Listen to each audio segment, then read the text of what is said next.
नाज़रीन, टंडो अलहजार में मुसलसल लॉकडाउन सबब रोजगार बंद है, जै सबब पोरे तबको सख्त परेशान के मुंह ॾियण ते मजबूर है।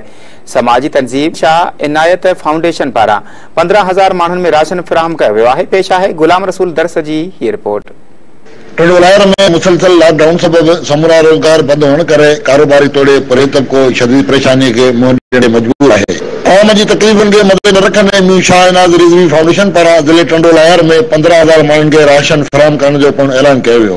मीर शाह इनायत फाउंडेशन के सदर सैयद ज़िया बादशाह रिज़वी, सैयद इमदाद शाह, शाहिद जाफर कामखानी ऐं ॿियनि चयो त शुरू कयो आहे मीर शाह इनायत फाउंडेशन की तरफ़ां त हिन वक्त लॉकडाउन के करे जीअं तो वरी वधी वियो आहे त असां जेको आहे सो मीर शाह इनायत फाउंडेशन इहो सोचो त जेके असां मस्तक ॿाहिरि आहिनि ऐं जेके हिन वक्त असीं उन जा ॿाहमेली थियूं उन्हनि जो सहारो बणिजूं त मीर शाह इनायत फाउंडेशन की तरफ़ां साईं अमीना शाह रिज़वी उन्हनि जो सरपरस्त आला आहे ऐं उन चेयरमैन आहे फाउंडेशन जो।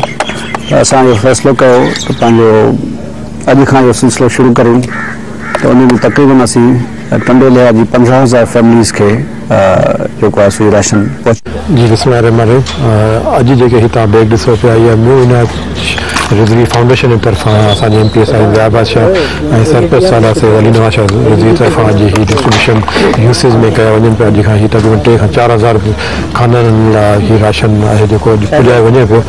ऐं जी इन खां अलावा पहिरीं तव्हां ॾिठो अथसि असांजे MP साहिब कोशिशनि सां म्यूनसिपल कमेटी में तक़रीबन पंहिंजे मत जेको फंड क़ाइमु कयो हो उनमें तक़रीबन हुननि 4,500 खां 5,000 खाननि ते राशन पुॼायो। और ये साईं की तरफ से एक ज़िले की आवाम के लिए अहसन इक़दाम है, क्योंकि इस वक्त लोग परेशान हैं, रोज़गार उनके बंद हैं लॉकडाउन की वजह से, एक वबा की वजह से जो सारी दुनिया में है।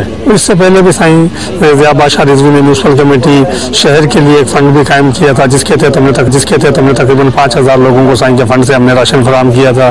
फिर चेयरमैन इमदाद शाह ने और हमारी काबीना ने मिलकर भी तकरीबन 2,500 लोगों को म्यूनसिपल कमेटी के फंड से भी हमने रिलीफ फराहम किया। लेकिन ज़ाहिर है इस वक्त लोग बहुत ज़्यादा परेशान है। फिर सिंध गवर्नमेंट ने भी हमें तकरीबन 2,400 राशन फराहम किए थे, जो कि मुस्तहिक लोगों तक हम लोगों ने पहुँचाए। उन मौके ते मीर शाह इनायत फाउंडेशन के सदर ऐं PP MP ज़िया बादशाह रिज़वी ऐलान किया त मुंहिंजी निजी ॿनी में 5-6 एकड़ खां मथे जेका कणक आहे उहा समूरी ऐं लॉकडाउन में मुतासिर थींदड़ माण्हुनि में विराईंदुसि। कैमरामैन नूर के सुमरानी सां गॾु गुलाम रसूल दर, धरती TV, टंडो अलहजार।